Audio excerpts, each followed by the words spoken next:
आता ह्या उन्हाळ्यात मेमध्ये माझ्या सर्व मेहुणी बेंगलोरच्या आता सध्या ऑनलाईन सरांकडे त्यांचा क्लास चालू आहे, परंतु निवासी शिबिरसाठी ते तिकडून येणार आहेत आणि मेमध्ये आमच्या घरातले जवळजवळ 22 लोक जाणार आहोत. मेच्या शेवटच्या आठवड्यात आमच्या घरचेच 22 लोक सरांकडे. तर अतिशयोक्ती सांगण्याचे नाही, तुम्हाला शेवटच्या दिवशी सर्व अनुभव येईल आणि कुठल्याही गोष्टीचं टेन्शन वगैरे काय न घेता बगर गोळी सर्व गोळ्या बंद, काहीही आजार आपल्या शरीरात राहत नाही.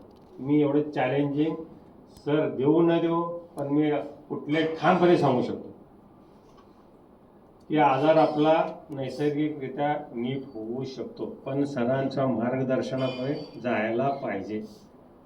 नाहीतर इथं ऐकायचं ना आपण नंतर नाही. आणि 7 दिवस मला तर वाटतं मी बी मोबाईल बाहेर ठेवूनच येणार होतो, पण आता तसंच विसरून आलो, कारण आपले मोबाईल वगैरे सर्व